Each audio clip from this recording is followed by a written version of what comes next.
I am so excited to invite you to this current iteration of Conversations with Working Actors because we are meeting with my friend Kimberly Brooks, who is an absolute OG when it comes to voice work, when it comes to sheer talent, when it comes to beauty as a human being, and I'm so happy to be able to introduce her to you, my listeners, friends, family, and fans.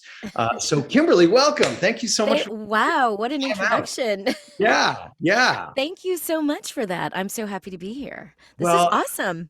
I know you're busy too, so we're gonna try to make hay while the sun shines and get all the information out. And You always have the good expressions. Make hay while the well, sun shines. kind of folksy, I love that. I got more, so settle Oh, back. yeah. Bring them on. Bring them. So you and I met, I believe, in the audition room at SBV, Sutton Barth and Venari, 15 years ago, Yeah, like probably something like that. something like that. Could Um, be could be even longer, but yeah, let's just stick with 15. That's a nice round let's number. yeah, we'll stick with 15. Yeah. So just before we got started here, we were talking about whether we like on camera or in front of the mic better. And first, I want to dive into your genesis, or I should say the genesis of artistic expression in your life and how that was founded and where you discovered it and when and how old you were and how did you get into this business? Wow. Hmm. That's a very good question. Um, I would say I was born an actor because I discovered it really. I don't know. I'm just very hammy. Sorry about that.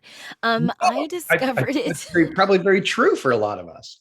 Yeah, I think it's just I can't remember not being this way. Um, but when I was in the third grade, third grade, I had this teacher named Miss Kelly, Mrs. Kelly, and she had a children's theater outside of school. And she invited me to be in the show. I didn't have a lot of confidence at that age because I had a little bit of trauma. We lived in the inner city, and then my parents moved me to a little bit more affluent neighborhood, and we were like the only black family, basically. So it was harder. I didn't feel like I was making a lot of friends. I kind of felt like an outsider. I got called names. So I didn't really I didn't like feel like I fit in at that time. But somehow she saw something in me. I think she's because she had like puppets in her room, in her classroom, and I was like playing with the puppets and making voices. She asked me if I wanted to do the children's theater. And you know what was really special was my parents both worked, so it would have been really impossible for me to get there after school. She picked me up, she took me, she brought me back home. I loved her so much. And so my first play was Alice in Wonderland, and I remember going to the audition. It was my, first experience with anything like that, and she I had to sing a song and I practiced the song, and she was so supportive. And I always think about what if she wasn't supportive? Who knows where I would have ended up? But she basically said, "You have a beautiful voice." And she gave me a role in this show. And that was pretty much the beginning of it. Because from that point on, I was always in a play, always in a musical. I happened to have gone to an amazing high school that had a fantastic theater program. And so, like, for instance, we did Sweeney Todd when I know, I was a junior. Um, and I actually was in the chorus for that. But then we did a festival. I don't know if you ever did this, like drama festivals when you were in high school and you compete against other high schools. I heard about them. I never did them. Oh, it was so great. It was so awesome. And my school would always do really well. So anyway, I was Mrs. Lovett in that, and we actually took first place. Did you So really? I had to like learn a Cockney accent. It was really great. But anyway, we did Sweeney Todd our spring musical, and we actually got the chair that was used on Broadway or something that actually, when he slits the throats and then they go down into the thing. So Like I said, I was very, very fortunate. Just for some reason, my parents moved us up there, and this was Palos Verdes High School. If You were in any, PV? hmm that's where I grew up. You grew up in PV? Yeah. My grandparents moved from Cleveland to PV in 1967. Are you serious? And my parents built a house up there in the 70s. So I've been living. That's so weird. I can't believe we Oh, never talked about that before. we have to talk about this. We have to. I grew, so coming from Oregon, we would come down to PV in the summertime and we would boogie board and body surf all along the avenues, Yes. right? And then we'd go into Hermosa, Manhattan, Redondo, into Torrance, Malaga, all that. All that. I'm always there because my mom still lives there. Oh And my gosh. I had I'm no always there. idea. Yeah, that's my whole that's what I'm saying. So it was like it was one of those experiences that was like now that I look back on it, of course I'm like it's so beautiful up here. It's, gorgeous. It's right on the ocean. You feel kind of safe.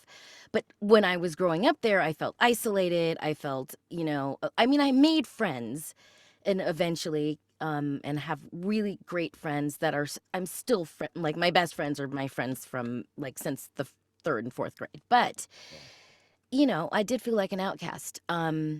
And so anyway, I think my point was that was the start of that, and then I went to Cal State Long Beach, Okay. and I was a theater major, and I'm like just immersed in theater, and that sort of showmanship and all that, and always in rehearsals, and I actually started a theater company called the Elephant Theater Company, in Hollywood. It's not there anymore, but it was really fun with a bunch of people from Cal State Long Beach.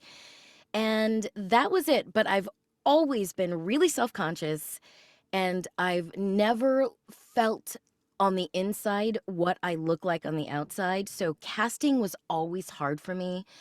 And especially, it's gotten a lot better, but especially when I started out, it was like very limited as a Black woman what you could be, Sure. how you're seen and viewed, and that's how television is. It's just or film, it's all very visual. I think So that's how American entertainment is. completely, I mean, that's how we're influenced. Yeah.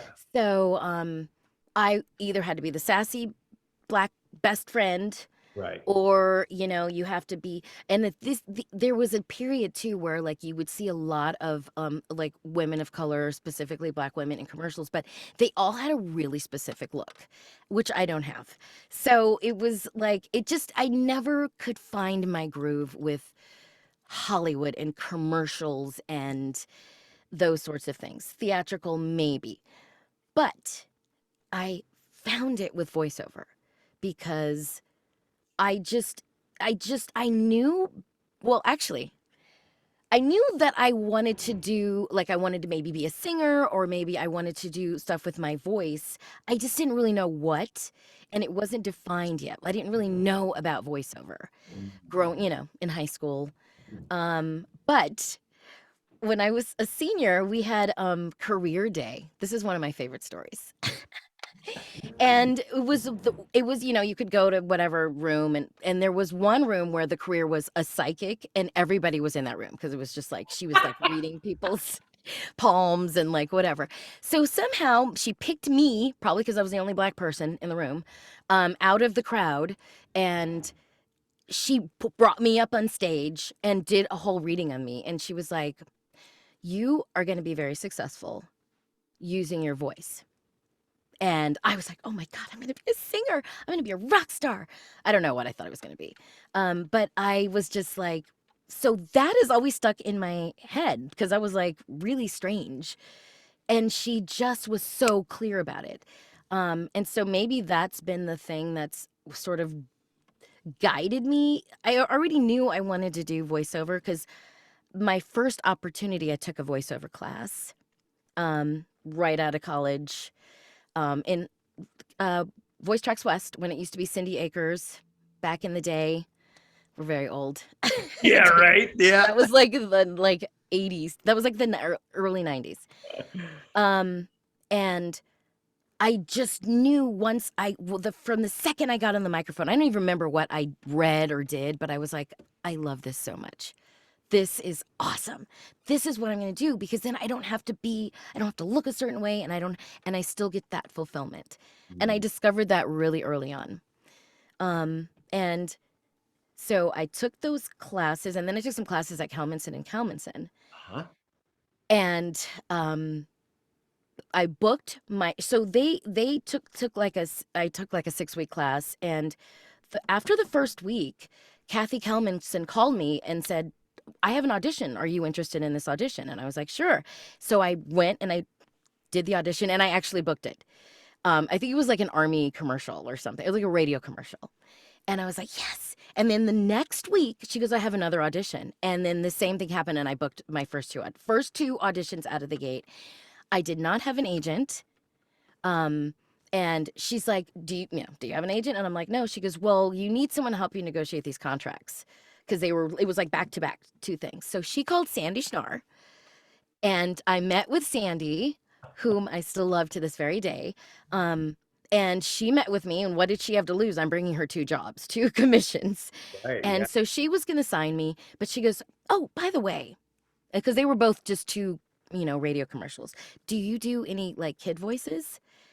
And I was like, uh, sure, yeah, I do. And did you, or was that? I knew I could, I sound young, and I knew I could probably do stuff. So But it she goes, wasn't well, something that you had been like working on. not at all. Okay. Not at all. Because I didn't mention this. I did a lot of theater, but what I really, to me, in my mind, what voiceover was being an announcer, being like doing promos. That's what it was. I wanted to be the female Don LaFontaine. Yeah. I wanted to, and I didn't know his name, but I knew his voice.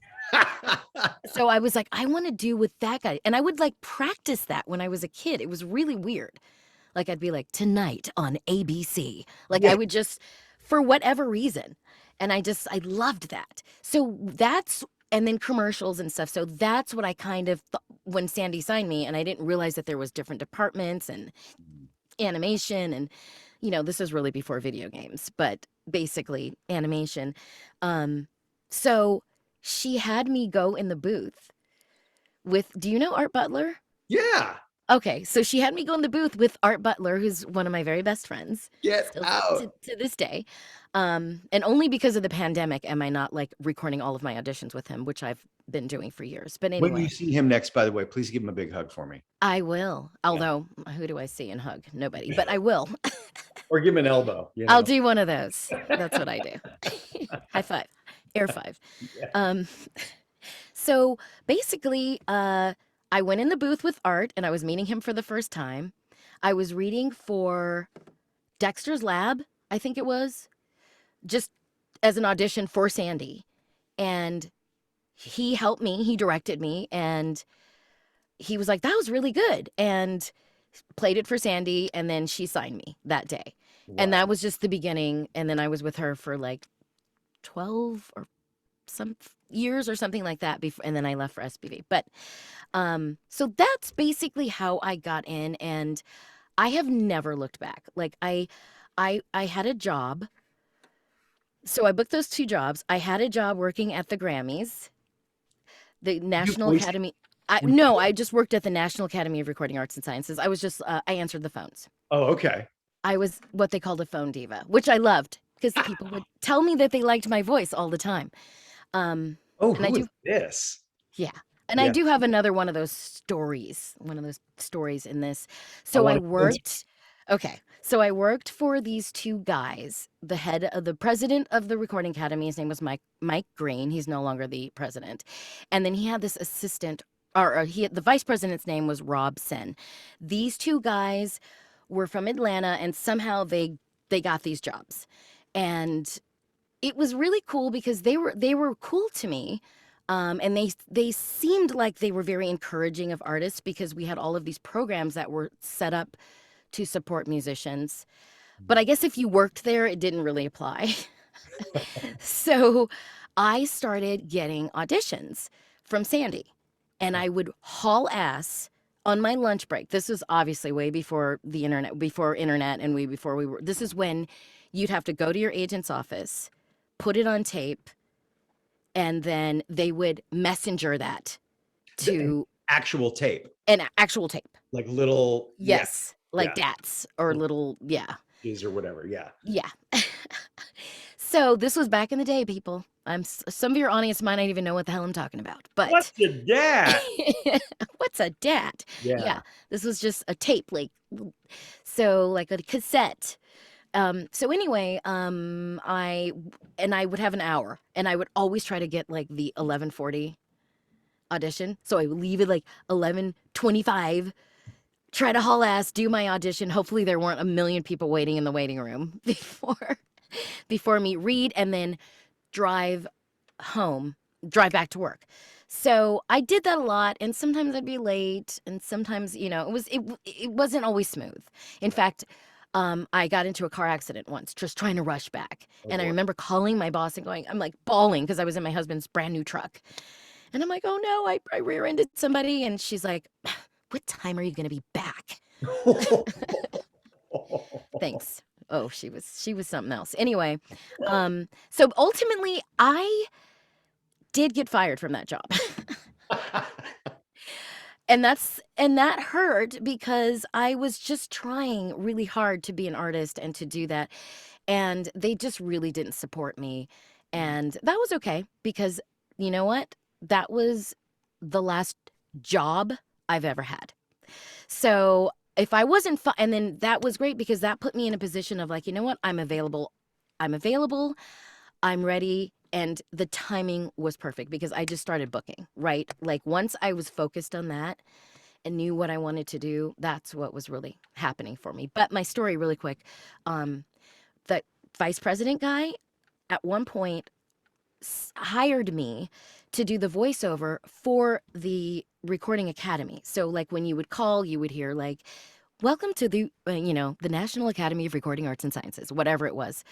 And I went to a studio, POP in Santa Monica, I remember, and had a session, and it was great. And he goes, well, you write me an invoice and then we'll pay you. So I remember bringing the invoice to him, and he was so rude and so mean and so just like, I don't know, when people just don't root for you, but they're more than that. They really want to, like, I don't know, stop you in some way. So when I brought him my invoice, he was super sarcastic and rude and said, oh, that was fun. Isn't it fun that you got to pretend to be a voiceover actor? Well, you go He on back said to your that to desk you. now. Yeah, he was like that to me and just like almost laughed at me bringing the invoice. But by the way, I've done promos and live announcing for the Grammys now since that job, just FYI. But anyway, Mic drop. mic drop. But I have this thing about me when people say I can't do something. I'm like, oh yeah. That's so anyway, that's how I got into this business. I always knew I wanted to do it. I was laser focused, and then I had to be fired from a job to realize that I could just focus on this and do it and make it happen. Because I believe that we manifest Yeah. our thoughts. And I also believe that we all want different things. We just have fears about attaining those things. So So your last Joe Schmo job was how many years ago? 25? Maybe a little bit more than that. Yeah, because like Give or 90. take. Yeah, wait, like probably around 95. That's crazy. Yeah. No, it's like I said, I just believe this is what I'm supposed to do. And I feel like everyone has their thing. You just have to know what it is, and you just have to believe in it. And you don't chase the money. You don't chase, like, I never have thought about money or like when agents would calling me and she's like, oh, it's this and they want that. And I'm like, I'm excited to do the job. Like that happens all of the time. So, and then I just trust that, I'm in the right place, the universe, Yeah. like, all of those kinds of things. It's so funny. You're the second person I know who has a resume that I envy. And you both, Larry Cedars, the other one, you both work. I mean, I'm a workhorse. you're a workhorse. You are just constantly going. And Larry is the same way. And you both have said the same thing. Forget the money. Don't worry about the money. If you want to do the job, do the job. Yeah. Because if you focus on the money and all those things, because that then the fear can creep in, and then the desperation can creep in, because that's what when I got fired from the Grammys, and I did a great job, by the way. I just was I late a have no couple times. doubt. People loved me, but anyway, I I could have like fixated on, oh God, money and fear, and I just didn't. I don't know why. I just believed so much in this for myself, but I did, and I'm glad. And that's what I try to pass along to people who ask me, like, because most people are like, they want the answer of like, how do I get into voiceover? How do I do this? How do I have what you have? How do I and it's not like, also people ask me my jobs, like it's I don't remember, like I'm not hanging on to things. I'm just sort of like trying to be in the moment. Um, but really I think it's just clear intentions and focus, believing in yourself, because when you believe in yourself, others believe in you. And that's kind of, we have to like show people like, Yeah. this is who I am. This is what I do. This is because I can specifically remember the first time I called myself a voiceover actor instead of like, I'm trying to be, or I'm acting, like I want to be, or I'm an aspiring. Right. I just was like, no, I'm an actor. I'm a voiceover actor. This is what I do. So And when was that? that was, I don't remember the specific day, but I remember the moment. Yeah. It was someone just asked me what I did. Um, this was really early on. This I'm was probably like right around the time I booked two jobs, those first two jobs. I was like, I'm a voiceover actor. and there it was. And there it was. And here I am. So let me ask you real quick about the money. So when an offer comes in, when a booking comes in, do you leave it up to your agents to say, no, Kimberly's worth this? If you want her, you've got to at least come in at this. Do you just let them handle all that and they know what to do? And I have a lot of we have the same agent, if people don't yes, know that. who I am I have for? I yeah, absolutely love those women. And I one, completely trust them. yeah, Like I take their advice. I like they come, especially Cynthia, with because I do so much animation. She'll be like, "Well, they came with this, but I said with this or whatever," and I'll be like, "Thank you so much. Great." And hopefully they'll do that. So, yeah, basically, I let them focus on that because that's great. yeah, because you get so much more out of things than the actual financial. I Oh, mean, I don't know, the experience working with great people, and I find that the voiceover world has so many talented people, like the workhorse people that I'm so lucky to get to work with on a daily basis. I'll just, you know, turn up as a day player on a show, and it'll be like Fred Tatasciore and Dee Baker and Gray Delisle and Tara Strong, like all the just amazing people that it's, to me, getting to work with them and just that's what I do is that's the best. yeah. That's the best. Getting to share the sandbox with those Yes. unbelievable creatives. And just looking around like, oh my God, I'm in here with these people. This is so Yeah. yes, it's so great. I have that a lot in what I do. And that's another thing that just, I don't know, I just get so excited about it.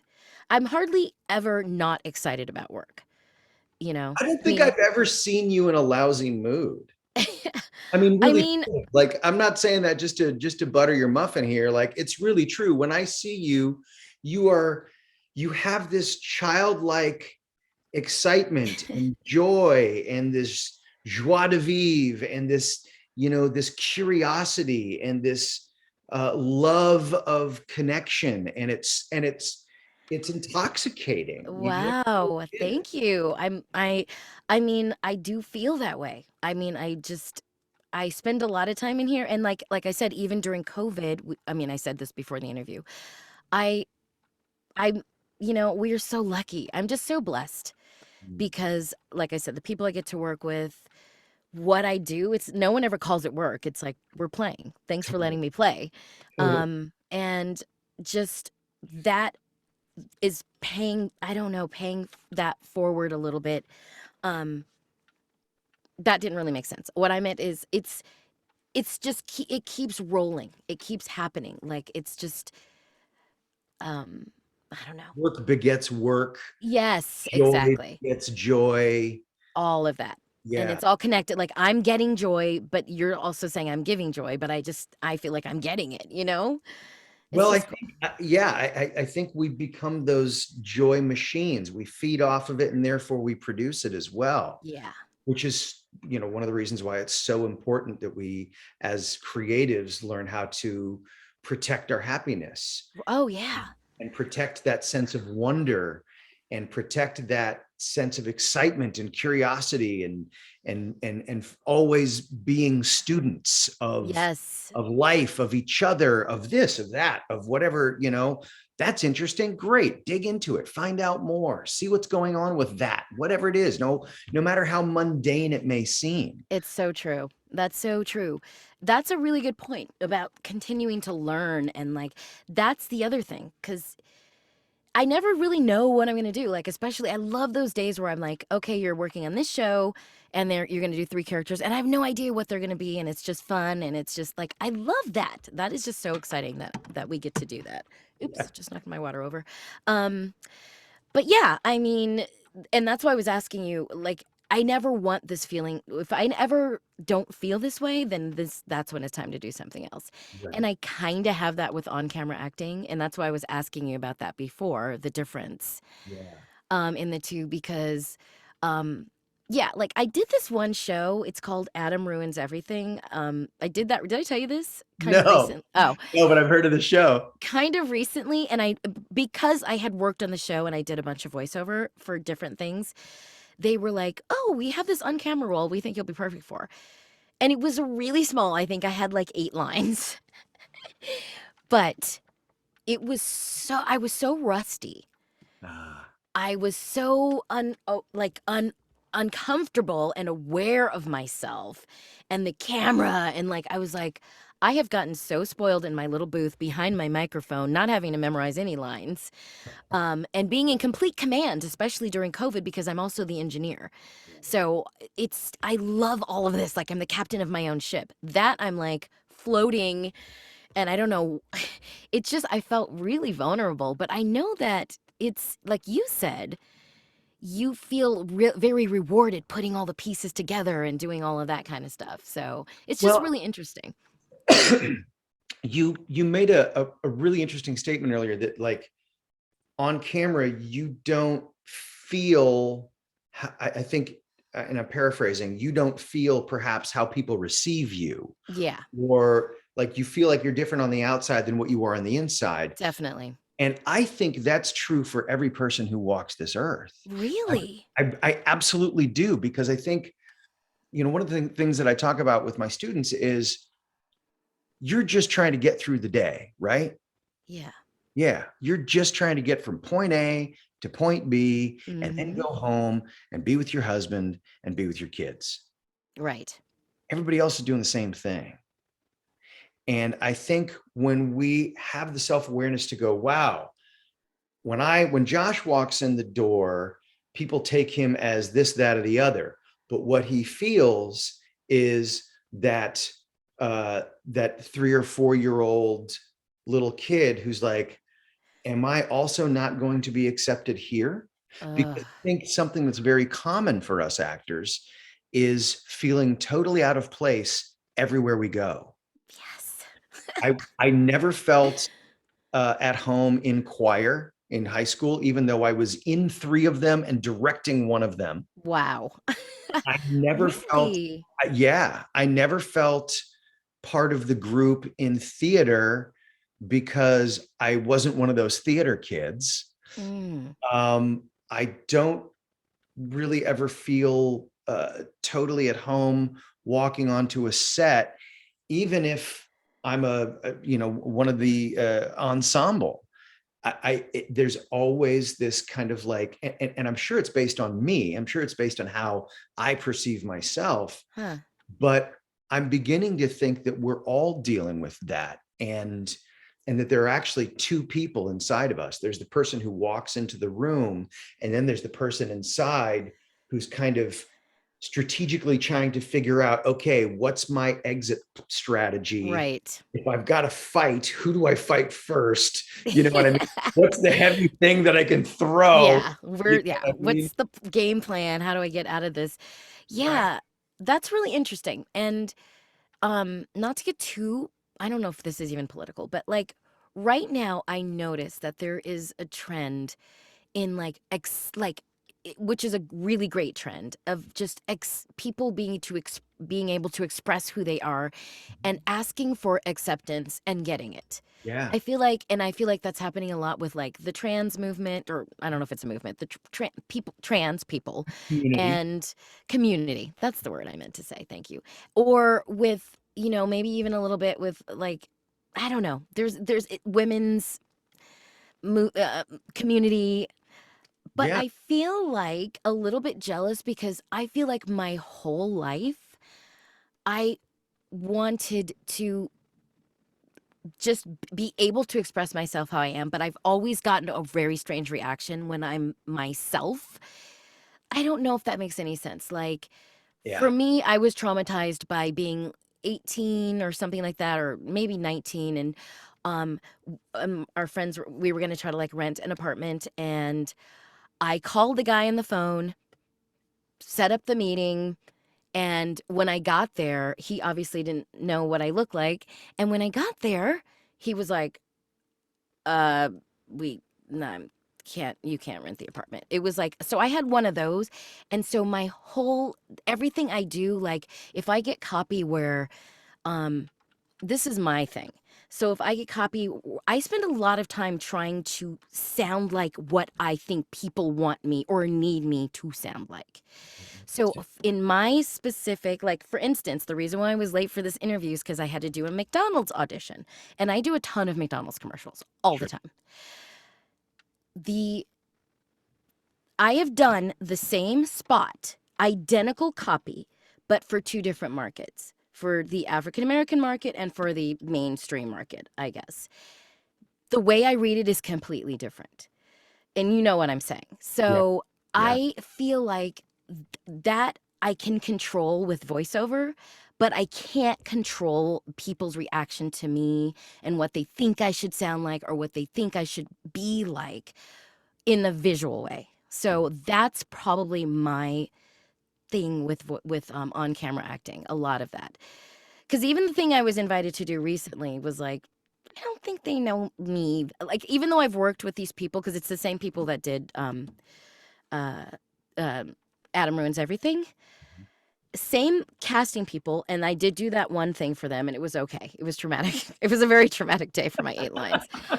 But it was cool, and I learned a lot, and I was like, "That was a great learning experience. Okay, I'll never do that again."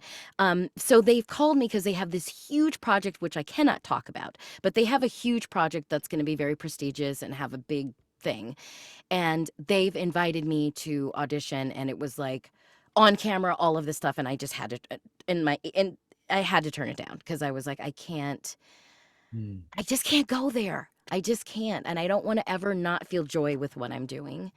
But I'm sure it's all comes down to my own insecurities. So that was the point of that whole Well, I think that I whole think first of all, thank you for being so open about that, because I think in well, this I social think other media, people are going through things like this too. But anyway, go on. I think everybody is in some form or fashion, maybe at different times, but what you're experiencing in trying to identify wow, is this my issue?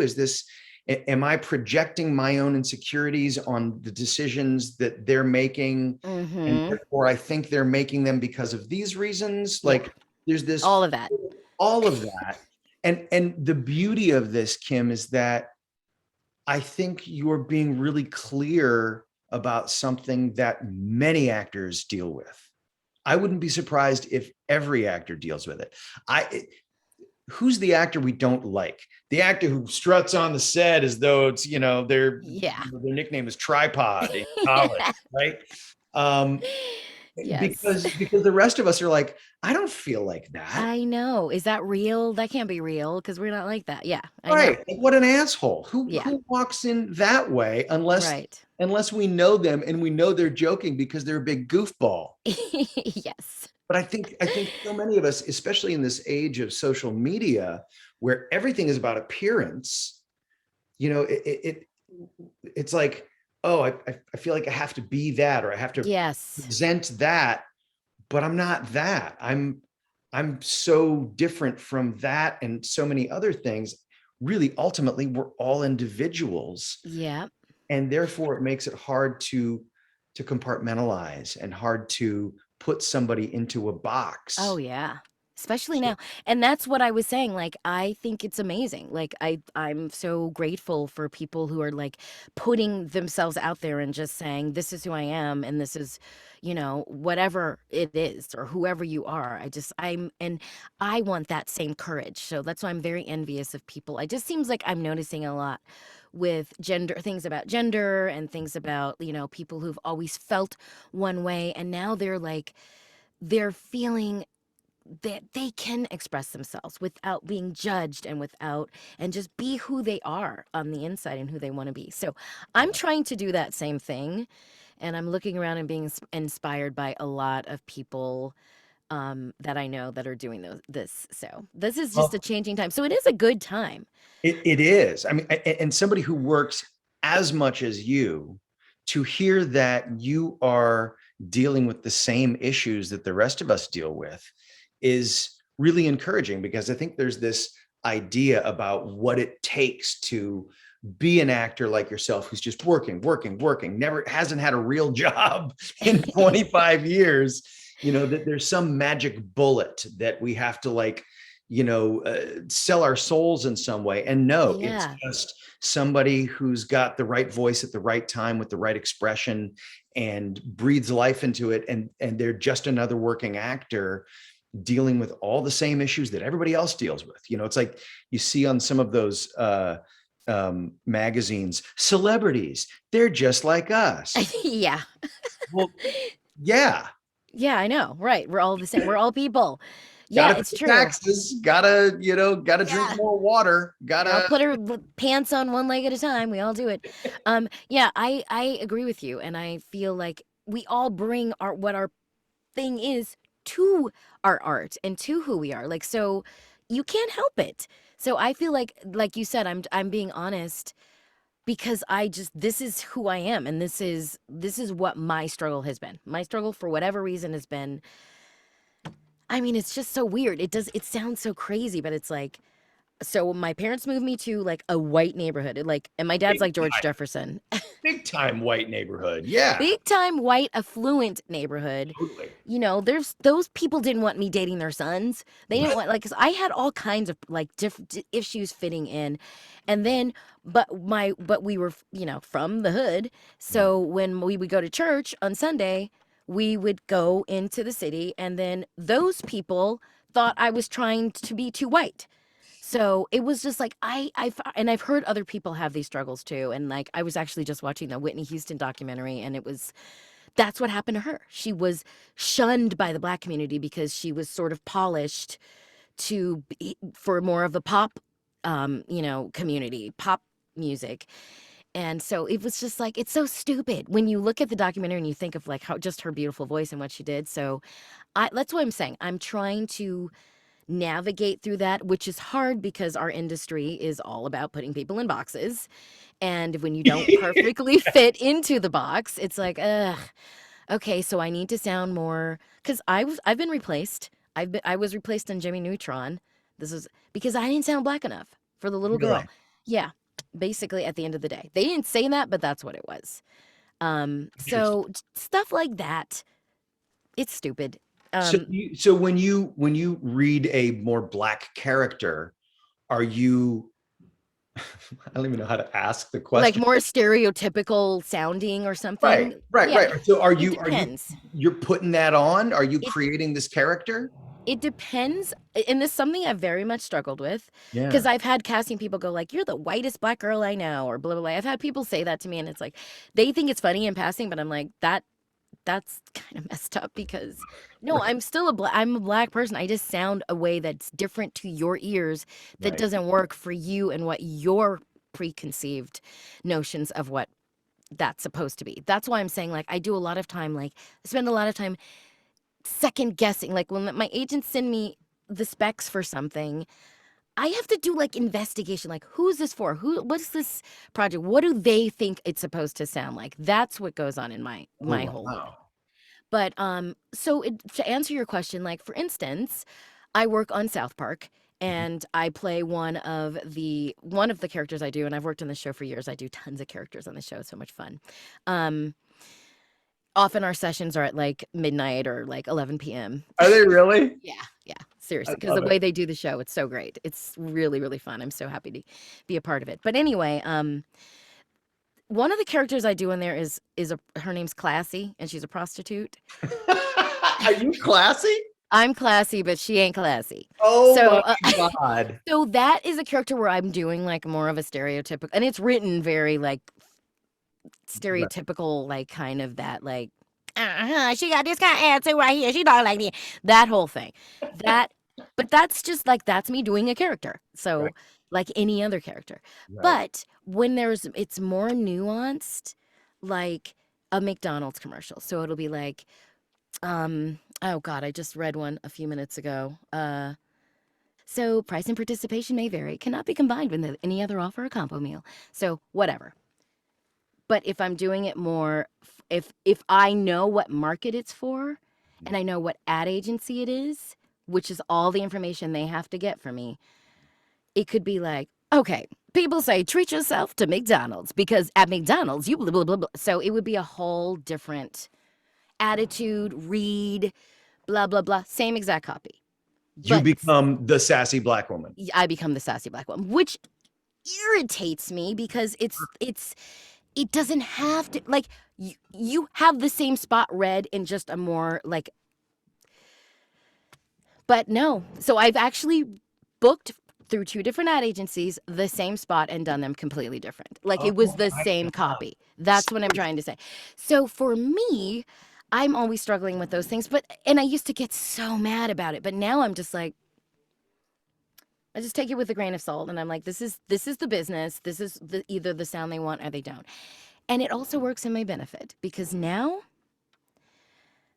tomorrow I was going to bring my calendar in here. Oh shoot, I don't think I did. Um I was going to read all like I have like 6 avails tomorrow.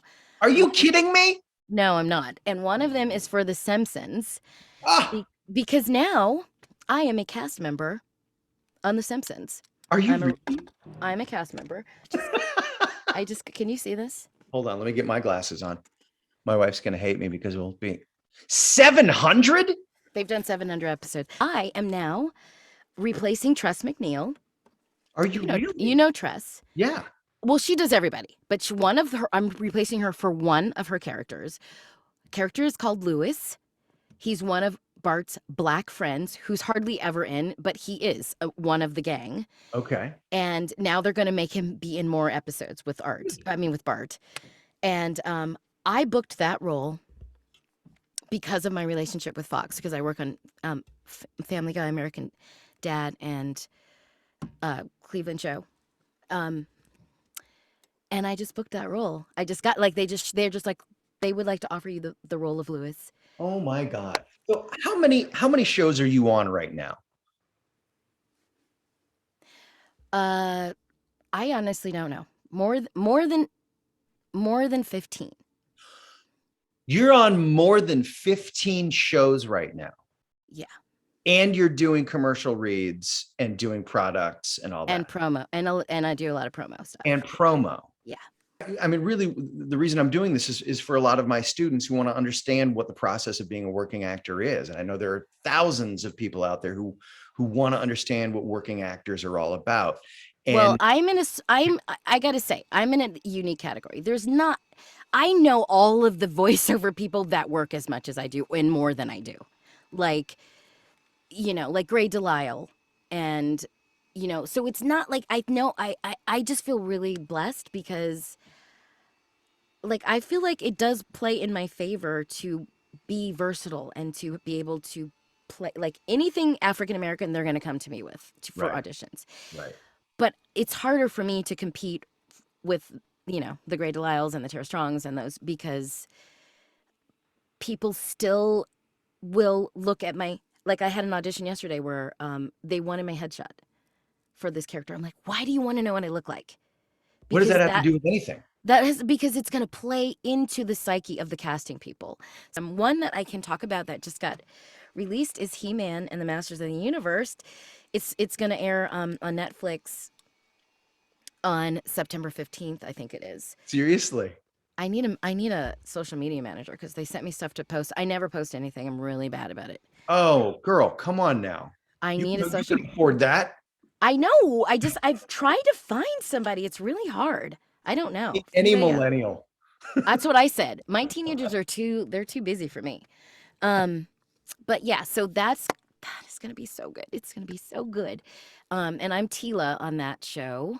Wow. And it's got, I mean, Gray's on that show and Fred, everything what I'm talking about, Fred, uh, Yuri, we were talking about, I think I told you about this, Yuri Yeah. and, so that's a big deal. I want to find my calendar. See, Give I also have, Yuri a big hello for me. I haven't seen that guy in a long, long time. And he and I I always love just him. had so much fun. Just such a You good worked guy. with him? Yeah, yeah. We did some revoicing on like some Romanian horror film that was, Oh, that's like we had, great. That's yeah, so great. yeah, it was pretty terrible. But he was just so fun to work with that, like that's one of the things that I love most about the voiceover community is that in my experience, there's so little judgment and everybody is so stuck in their own booths that when they get out and get to see each other, it's like, Oh, oh my God, hallelujah. there you Yes. are. Where have you been for the last 20 years? Yeah. So like when I That's get, how I feel. I do feel yeah, that way. when I get to see folks from VO, it's always like a homecoming, and it's not the same vibe that you get with on camera where it's like, oh, how are you? Right. Mm-hmm. Yeah. It's a little standoffish. Yeah, I know. Yeah, Yeah, yeah, it's a great community. I mean, and I feel like in voiceover, you kind of to like sustain a career, you have to bring something. You have to have something. yeah. And so it's a talented community. And I feel like a lot of times in on camera, it could be there's a lot of, you know, people that just fit the costume in those situations. And there's something about the community of of artists in voiceover. Yeah. I don't know. And we're not like seeking the look at me thing. So I don't know. Maybe there's a little bit more I think people down. are a bit more grounded Yeah. because you never see anyone's face, Yeah. because it's just about the work. It's like it has to be about the work if you're just standing there in front of that mic all day. Yes. It can't be about how fabulous you look because nobody can see it. Right. So Exactly. you got to enjoy what you do. Yeah. And yeah, I don't know. It's I just think it's such a sacred little community within the acting world. Totally. And I know people feel that way because so many celebrities and people that have succeeded or whatever really want to get into voiceover. And I Totally. remember Jason Bateman's wife was a client at SBV, and I remember talking to her in the waiting room and she was like, Jason's going to be coming here to do commercials something, and she's like, he's just so frustrated because he can't book any commercials. And I was like, what? Yeah. He's like one of my all-time favorite actors. I love him so much. Yeah. And now I see him, I know he's doing a bunch more commercials, but I just remember there was a period where even Jason Bateman was trying to get into voiceover because Yeah. it's just like this cool thing. It's this cool thing. Isn't that a funny thing to consider that Yeah.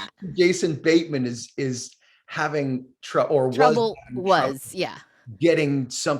achieving something that he wanted to do. Yeah. And you're like, he's so, God, I love him.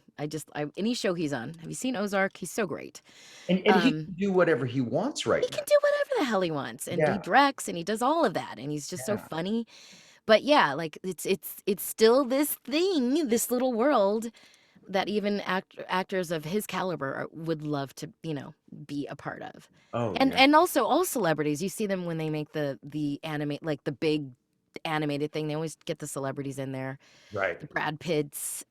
Right. Right. I never really think of Brad Pitt as being a voiceover Yeah, talent. no. Yeah. No, but do you remember that one movie he did where it was something about a pirate ship, and in the promo, they actually cut in a shot of him on the microphone just so you knew it was Brad Pitt, just to sell those. I was like, God, you don't get it. That's not voiceover. That's not how it works. That's Just so funny, but it'll help sell the but picture. it sold the hell out of the picture. I can't remember what it was called, but I don't think it did Wow. that well, but it helps sell the picture. But yeah, so sorry, I probably got off subject there. What Okay, I've got a bunch of questions Okay, I'll um, answer the questions. pertaining specifically to being a working actor, Hmm. right? The working actor, quote unquote. Yes. Um, Although I don't even need the quote marks because I am. there you go. There you go. How many of the people that you came up with, that Hmm. you went to school with, that you were hitting auditions with, how many of them, what percentage guesstimation would you say are making a living as working actors? Very, very small. Just being honest. Um, Now I met people when I first started out that are doing like Gray, and I met at I keep bringing Gray up. I don't know why. But I we met around we both started at Sandy around the same time. Mm. And April, a couple of other people I know that are still going and doing their thing, but I'm just thinking of all the people that first met at Sandy Star Mhm. Talent, and how many of them I don't see anymore or didn't, have what happened to these people? I Right. don't want to say anyone's names because what if they're No, what if sure. they're out there still? But yeah, there's a few people I'm thinking of them. Like I never see them at Right. anything or their names. But as far as my with my theater group and people that wanted to make it and wanted to do this and pursue it, I would say there's two other people that actually one of them he's on Better Call Saul, and he was on his name's Patrick Fabian. Oh, yeah. You know Patrick Fabian? I don't know him personally, but I know of him. Yeah. Okay. So Yeah. he's someone that I went he was part of our Cal State Long Beach crowd, and Okay. I still party with him on the weekends if there's, Yeah. if there's our group gets together, but that's pretty much it. It's really weird. It's just and we were all so gung ho. So like I said, I'm a little bit different because I just really focused on voiceover and not on camera, but I don't know that many people have made it.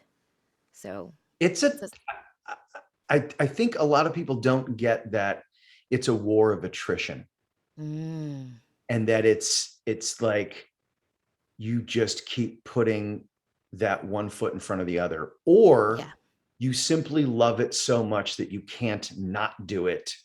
And after a while, you've been around the industry long enough that people go, oh, maybe we should give that person a job. Oh, hey, wow, right. they've been here long enough, they know what they're doing. Oh, wow, this person's really quite good. You definitely have to love it because there's so much rejection.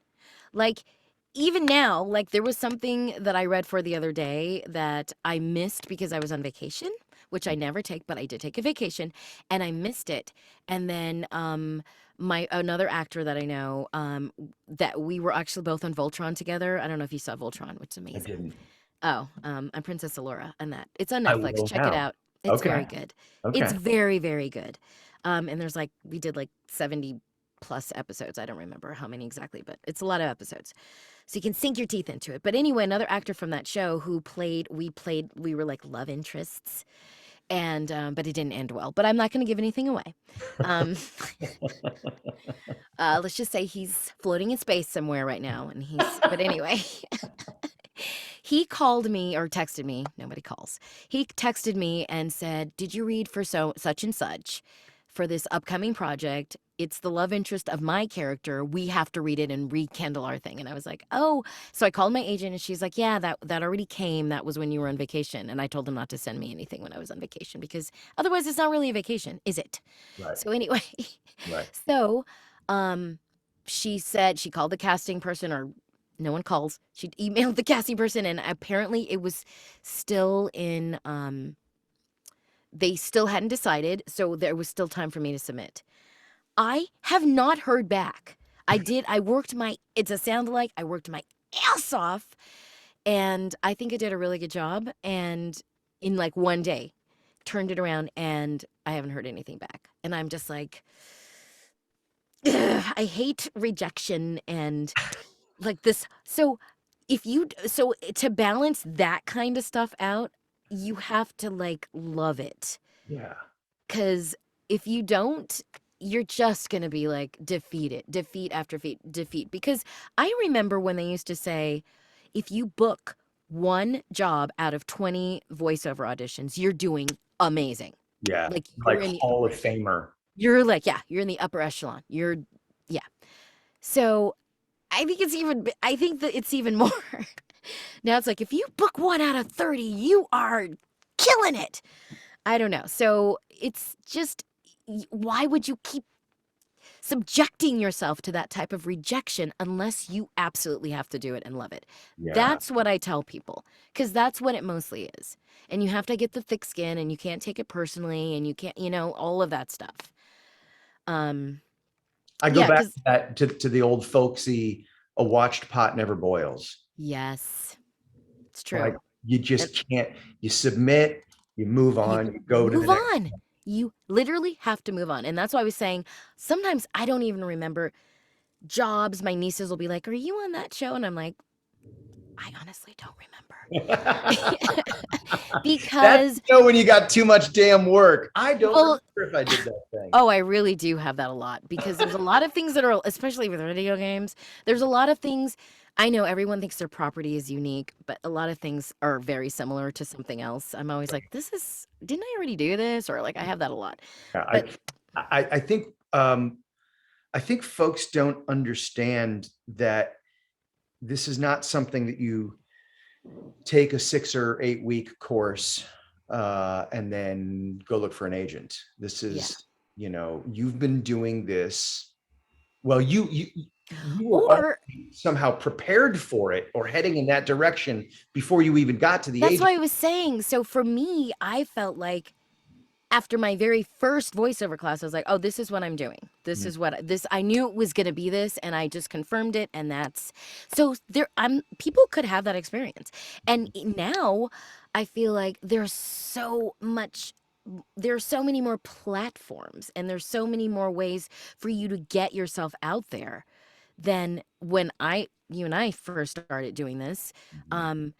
So you could create something, and it's on YouTube, and people love it, and then it's all of a sudden, Nickelodeon wants to buy it, Right. and like that's another show. I work on Baby Shark.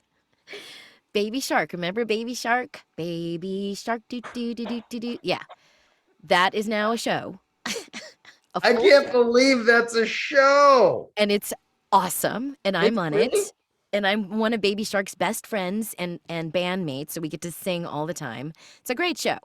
I know, because when I first thought, I was like, well, how are they going to make this song into a show? And it's so adorable. I freaking love it. But what was my point about Baby Shark? I don't know what my point was. Oh, I know what my point was about the other thing, was like just the rejection. It was about being able to handle rejection, and it's hard. Yeah. Um, It's funny that you're grumbling about this audition that you had the other day, that you haven't heard anything back. oh God, yes. I can't, I'm tossing and turning. I'm like, and the weird part was, when I didn't know anything about it, because I don't know things. And this is like one of those, I don't even want to say too much. It's just, it's a show that's going to have a huge fan following, because it already has, it's a good show. And so when I did the audition, I don't know anything. And my friend who called me was like, oh, it's this, that, and that, and I've always loved this character, and blah blah blah blah blah, this, that, and the other. And I was like, I don't even remember this, but okay. And and then I did the thing, and then now that I've done the research, I'm like, oh, this is gonna be awesome. I just really want to be a part of this. But you got to let it go. Like I mean, they probably already had the person picked before I even sent my, because I'm like 2 weeks after they started the audition process. Right. But the weird thing was that the casting person for this project I auditioned for, like whatever day that was, let's say that was on Monday or whatever that I did that, Tuesday, without even realizing it, I had a session with that casting person for another show. And it was just a job. And I was just like, was so uncomfortable for a second. I just was like, oh, like, I don't know. I just felt like, does she think, do they think I'm begging for a job or something? I don't know. It was just really weird. It was very awkward. But yeah. Whereas she's probably going, oh my God, I get Kimberly again. This is great. I know I can totally rely on her. She's a bomb ass bitch. She knows exactly what she's doing. She's gonna kick the hell out of this thing. And Well, you're inside going, wait a minute, she must think I'm so fill in the blank or whatever. Yeah, it's so weird because I don't know what she's thinking, but I was awkward because I was I was doing what you're saying. I was filling in the blanks, but in a very negative way. But that's because I'm an actor and we're insecure and we're dumb. That's why. Don't be like me, kids. It's true. So yeah, but you do have to let it go. I'm really good about letting stuff go. This one was just a little kind of a weird situation, and so that happens. There's that one little thing that slips in there, and you're like, oh, I can't let go of this thing. Yes, yeah. When you got started in this business, what were you totally unprepared for?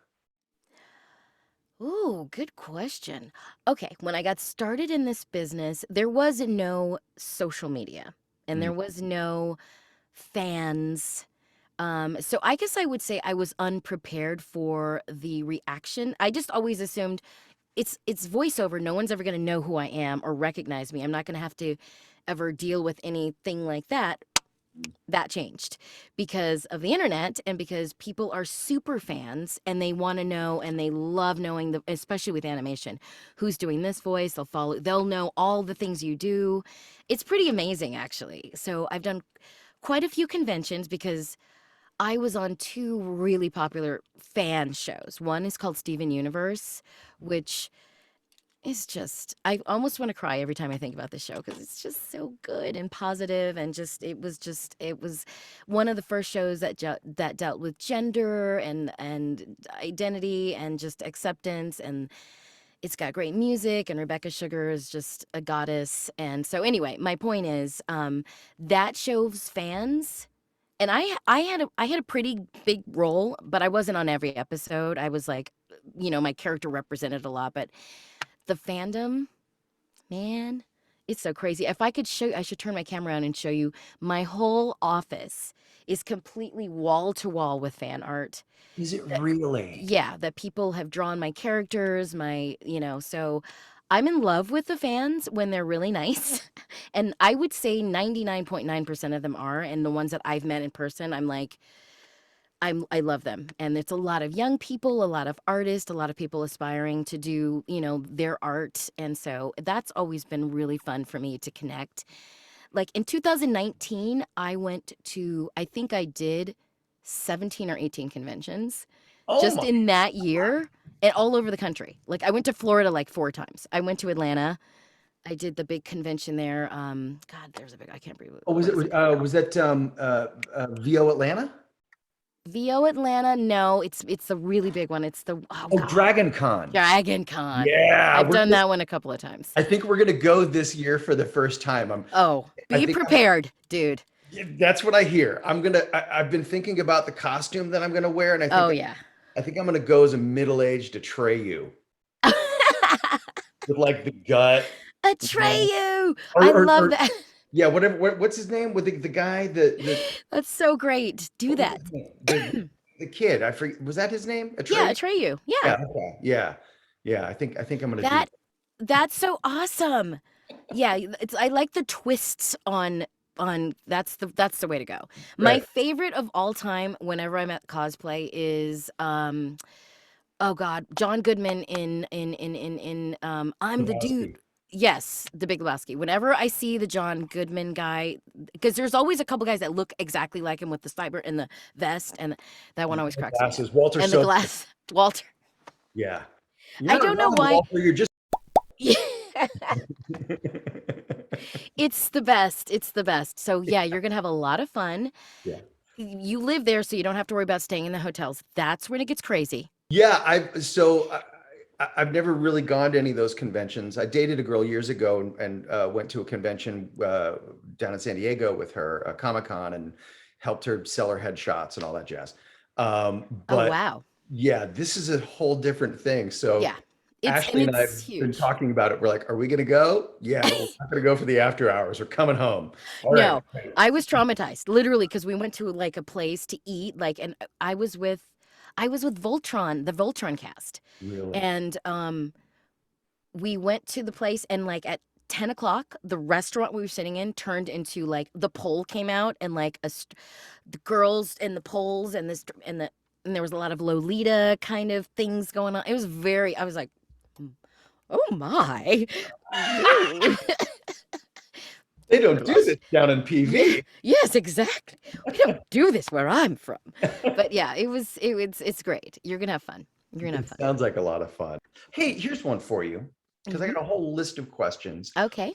In this craft, art, science, because really this is what we do, right? I like how you put that. What is it you struggle with the most? Hmm. Honestly, my auditions. I guess a little bit of my ego, if I'm being honest. First time I'm saying that.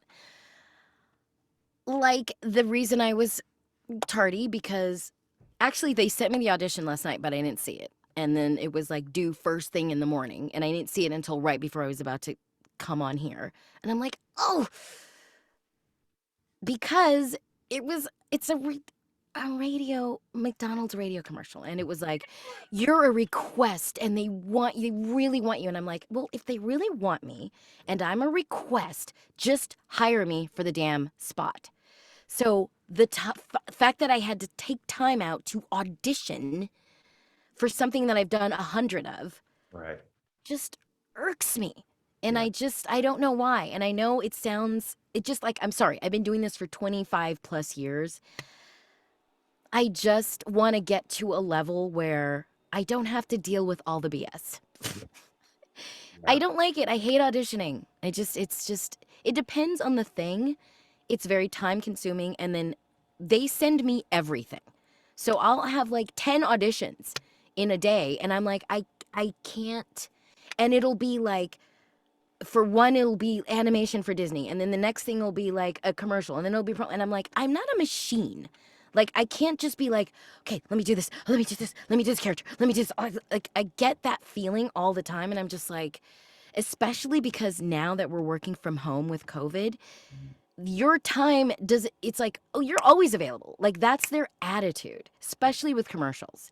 Everything's always like ASAP, due in 5 minutes. Oh, Do like because you're home and they just assume your time. Like, I don't know. There's something going on there with me that's giving me a little bit of like not joy. I think they call it agita. Agita. I I got got major the agita. agita. So for me, sometimes, like if it's just normal, like it used to be, like I at the end of the day after I've worked, I check and see what my auditions are, and then I can for the next day, and then I can prepare for my character because I work like yesterday I did a Scooby Doo episode. They booked me at like 6 o'clock for 9 a.m. the next day, and they sent the script, and it's 100 pages long. And Are you kidding me? and I had I think I had like I don't know 30 lines throughout, so I had to read the entire script. But between that time and the 9 a.m. session, which I'm not complaining because I'm one of the Hex girls. I love this. And with Jennifer Hale and Jane Wieland, who is one of the Go-Go's who were just inducted into the Rock and Roll Hall of Fame, by the way. So when we sing, the Hex Girls and Scooby Doo, when we sing, we sound like the Go-Go's, just a little bit. I'm just saying. So anyway, so anyway, Hold on. yeah, The Go-Go's. the Go-Go's. I love the Go-Go's. I love the Go-Go's. And Jane Wieland, who is just a phenomenal person, beautiful spirit, amazing singer and talented. Like she does like arrangements and she does like all the harmonies and all that stuff. She's one of the, so it's the three of us. So we are the Hex Girls. So Yeah. it's always fun. Even though yesterday I was recording by myself because Jennifer's in like Vancouver and everybody's living these exotic lives. I think she's in Hawaii. I don't know. Something, for whatever reason, I was recording by myself. But my point was, it's not just about the time on the mic. I like to be prepared. I always read my scripts for my sessions. I'm not one of those bullshit my line actors. I like to know what's going on because then I'm going to rock it in the session. I'm not going to be the actor that's like, oh God, don't even get me started. But anyway, I'm not that actor. I have to be prepared. And so basically my point is it's a lot of other things. And so when the auditions come in, I think they try to psychologically get me and they always go, oh, you're requested. They really want you to hear it. They really want to hear you on this. And I think it's because I pass on a lot of stuff lately because I don't have time. And this brings me back to Art Butler. Do you guys remember Art Butler from the story? He was the person I auditioned for when I got my first agent. Yeah. He's one of my very best friends. And he is an actor, voiceover actor, but he also is a director, a voice director, and he runs the booth at Voice Tracks West. So if you have an audition and you can pay to have him record your audition and direct you and do all the great stuff. And I'm addicted to him because he's been doing that for me for like 20 years. And then COVID came, and then now suddenly I have to do all of my own auditions and editing and thought process and directing myself, and just you don't get his perspective. I don't get his perspective. I don't get the feedback. It's mentally exhausting for me. Yeah. Way more than a session. Because a session, I already know I have the job. I'm not trying, I already know they want me. And I just have to bring what I can bring. There's so much more that goes into auditions. I mean, I think everyone can identify with that. There's just something about, I consider myself a professional auditioner. That's what I do. And then you're lucky you can book a couple of jobs and do those jobs. I think that's such a beautiful way of putting it, because I think the perception that I get from a lot of folks, a lot of actors on the come up, is that, oh yeah, I'm just going to knock this out and I'm going to start booking. And it's like, I want to go, oh, wow, no, that it doesn't work like that. No, you become a professional auditioner. Oh yeah. I have to interpret the copy. I have to, like I said, it's a whole process. And I'll sit down and I'll look at my emails and I'll write okay, you have this, it's this many characters. That's the other thing. You'll get an animation and audition and then you have to do 4 characters for the audition. And you're just like, to me, that's the hardest, that's the most creative I am, is when I'm trying to come up with something or trying to set myself apart or just understand what they're doing. That takes a lot of time and a lot of focus. So that's my biggest challenge. That was your question. What is it that sets you apart? Good question. I think my versatility is my strongest thing, because sometimes I'll look at the array of auditions that I have in one day and I'm like, damn, like so I'm going to be a grandmother. I'm going to be a grandmother in this one. And then I'm going to be like a teenager. And then I'm going to be, I don't know, whatever, a bug, whatever they need me to be. And I'm going to put my 100% into it. And then so I think that kind of sets me apart, because I feel like there's very few things that come to me that I'm like, oh, I can't do that, or I can't do that. I might say, oh, I don't feel like doing that, or I Uh, don't have the energy to bring that right now. Lots of times I'll be like, I need another day or on this audition or whatever. But it's like, if you want me to book it, that's the way it's got to go. So I would say, like, I feel like my agents, they can send me anything pretty much.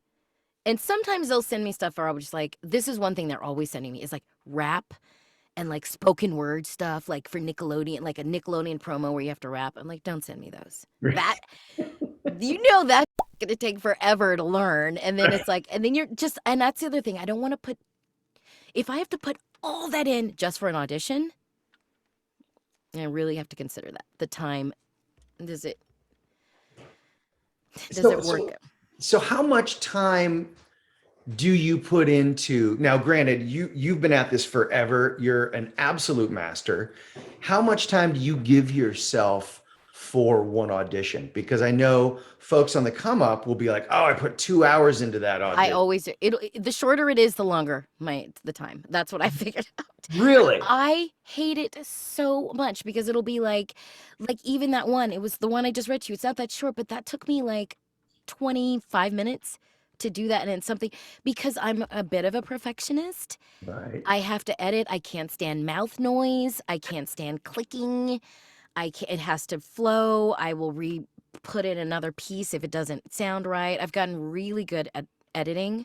Wow. I did a lot of directing in theater, so I like you have that Right. that sensibility, and I approach stuff like that all the time. Directors, editors, and engineers love me because if I'm doing a take with them and I mess up,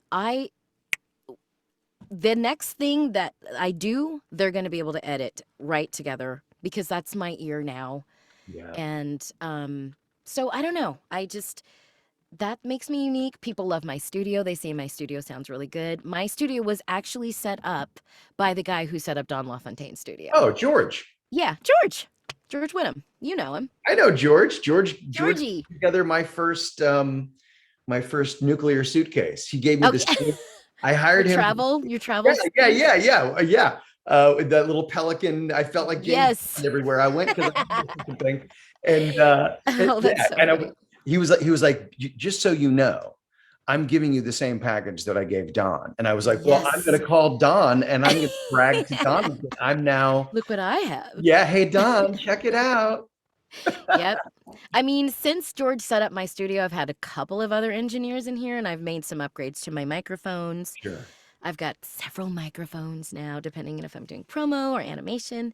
And now, we've everything with the Zoom. Every session now is on Zoom and I'm all dialed in. And then also I work on South Park and they brought their own rig here. I have a whole other setup out here for South Park. Just for South Park? Just for South Park. Yeah, it's awesome. Tell me about that. What's the other rig? What makes it special? The way they connect, because everybody's everywhere during COVID, and we did 2 specials so far during COVID. If you guys saw that, I was the teacher that died. Okay, 2 COVID specials? 2 COVID South Park specials, and I was in both of them. I'm their teacher. Okay. I'm the kids' teacher. Okay. I'm other characters, but I'm the main thing that people would probably recognize me. I mean, I don't think I really sound like this, but she's a little bit softer, a little bit more like this.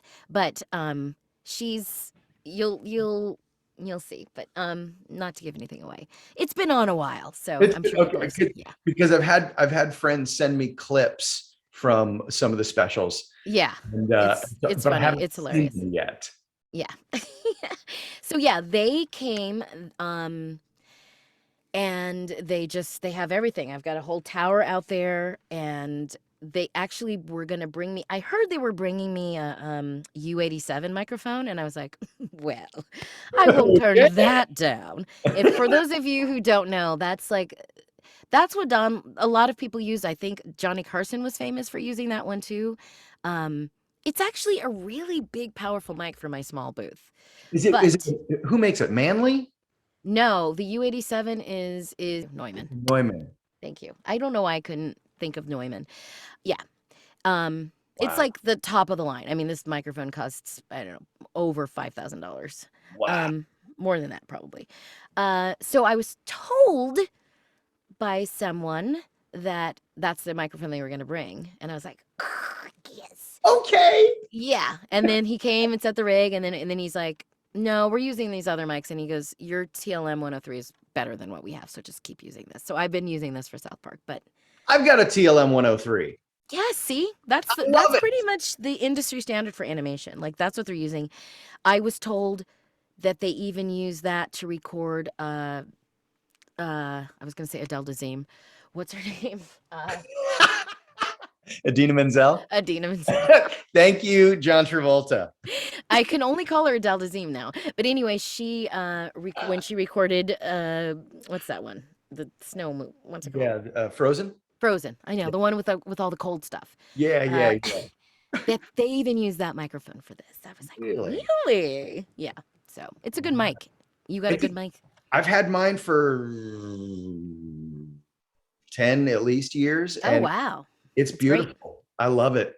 I do love it. I do love it. I was so used to hearing myself on the shotgun mic, which is kind of the standard in a lot of the studios, which is the 416. Yeah, I've got one of those too. Yeah, see? Yeah. We know what's up. Yeah, we know it's up. Yeah. That's the mic that we use in the studio for recording auditions Mm, because that is the industry standard yeah. on set on Yeah. camera microphone. That's what It's actually a boom mic, but we use it they use it in all kinds of situations. And there's an interesting story about that because it all started because of Ernie Anderson, yeah. the big another big announcer a la Don LaFontaine. Yeah. Actually the father of what's his name? The filmmaker Anderson. Oh, Paul Thomas. Paul Thomas Anderson is his dad. I did not know that. Yes. And Paul Thomas Anderson is married to Maya Rudolph, who my daughter just met at a party last week. And I was like, I love her. I wanted to meet her.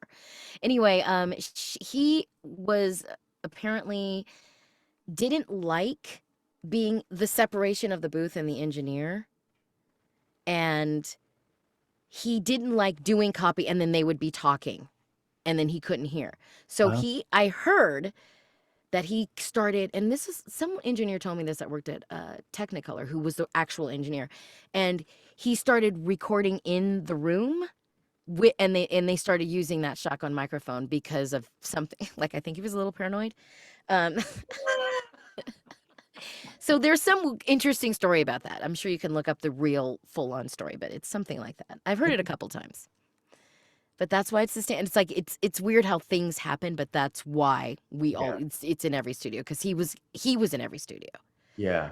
so it became the microphone. Yeah, and it stayed. Wow. I love it. I love I it. know it's a good one. There's so much great history in this business. It's And true. It's you know, so like true.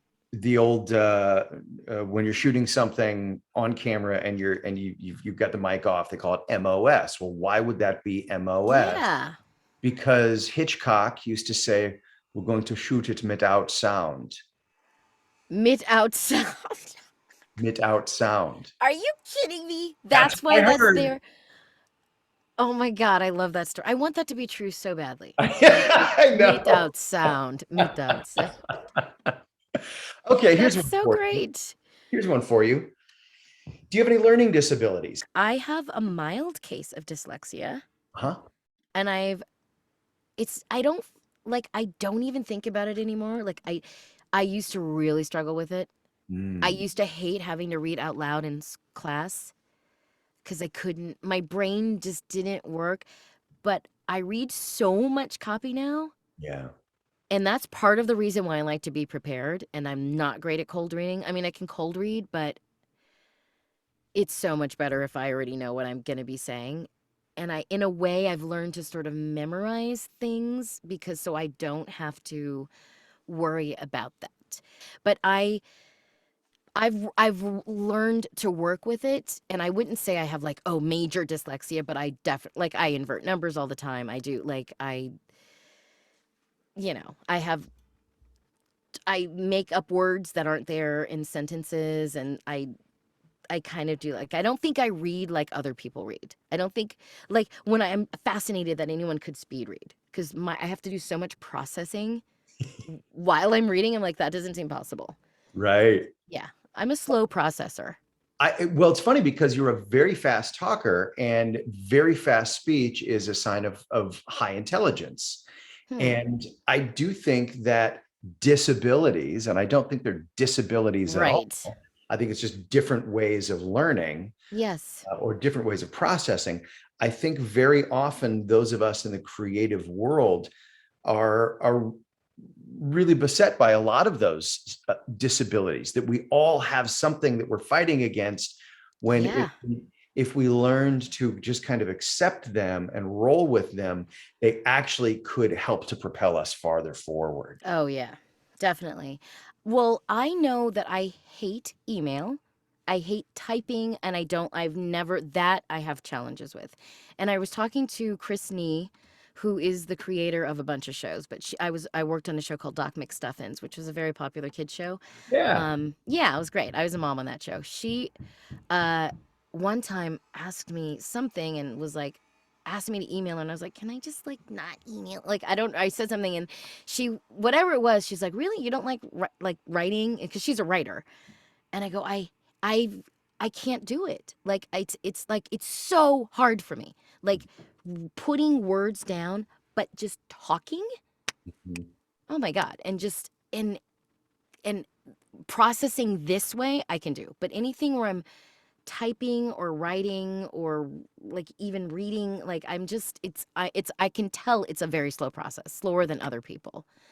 But I haven't been like tested, or like I don't know if there's an official name for it. I just know that like I don't enjoy reading.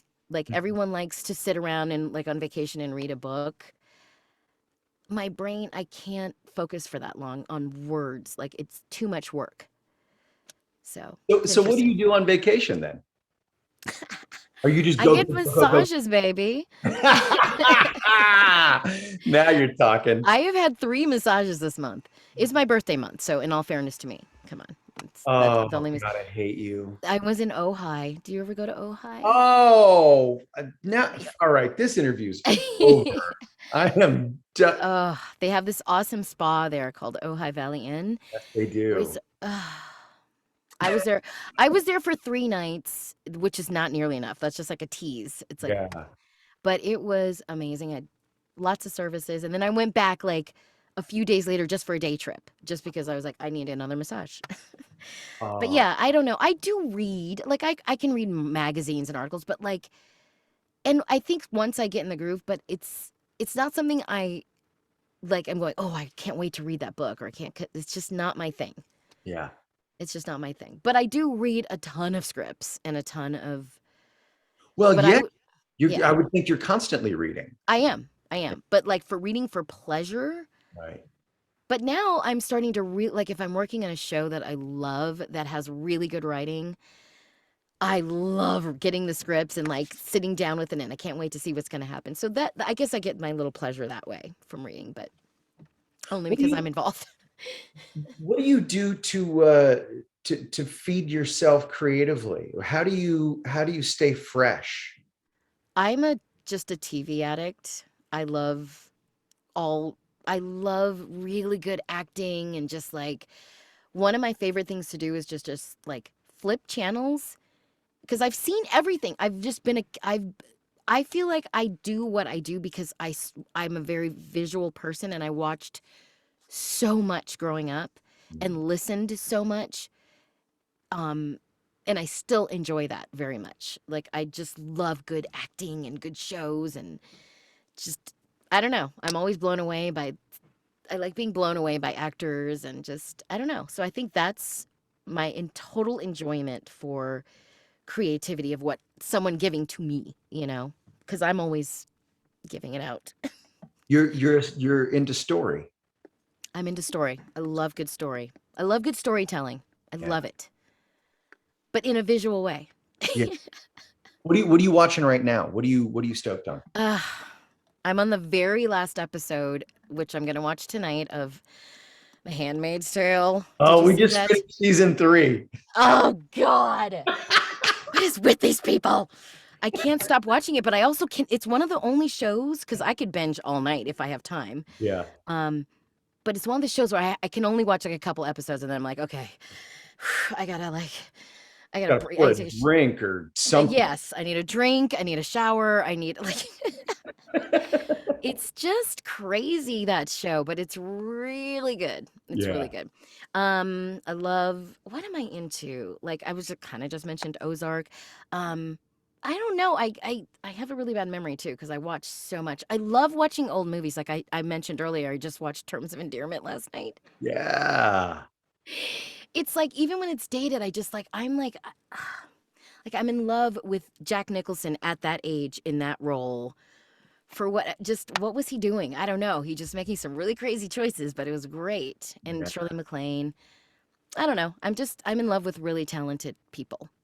So It's hard not to be. yeah, it is. It's just I'm like, I don't know. It just makes life great. Yeah. Imagine life without these people. Deborah Winger was so great. Right. Jeff Daniels. Yeah. I hated him in that movie because he's doing a great job of making you hate him. Well, you think about it, what prior to the advent of electricity, Mm-hmm. where did we get our stories? We either got them reading them in books, if we could read, or we got them sitting around the dinner table or Yep. sitting on the campfire with our elders, or Mm-hmm. we got them at church. Yep. Those were the stories Storytelling. we got. Right. It's so true. So now we have all these new stories and still not enough new stories because we see all these It's reboots and right. more, but seeing new perspectives from our friends and neighbors who come from different parts of the world or different parts of the country or different, just unique backgrounds. And Yep. life is so interesting. And It's so rich it's with so rich. stories. Yeah, and that's what I'm saying. Like, it's almost too much. Like, it's almost overwhelming. And you kind of touched on that before, where it's like a saturation of this. So, but it's great to like weed through and like someone tells you, oh, you got to watch this. Oh, what was the other one I watched that was really great? The mayor of. Oh wait, what was it called? The Oh, is that the with. Oh my God, I'm really bad at Kate people's Winslet? names. Kate Winslet. I've heard only amazing things about this show. So good. And it's only like I think there's only like 6 episodes or something. I don't even know. It's very short. It was just over too soon. You got to watch that. Okay. Like, there's a lot of good stuff out there. You just kind of gotta, I like to make time for that. That's my favorite thing. Just, and not to get political, but I spent a few years obsessing about what was going on in the world and about who our leaders were and what was happening. And I kind of stopped watching art. And I was spending a lot of time doing that. So I finally broke my habit Good for you. being so stuck in all of that political BS that was going on. Now I'm back to just like, I just want art. I want to cry. I want to laugh. I want to experience these stories with these people. Another one I watched that was great it's just a movie, but it's with, what's his name? God, I'm so bad at names. Diane Lane. And wait, no. Yeah. And oh my God, Kevin Costner. Kevin Costner, is that her name? Diane Lane? The one we all love. I just watched it the other day. It's an original. I think it might be on Netflix. But, Okay. It's called Let Him Go. I Huh. want to say really good. I highly recommend it. Okay.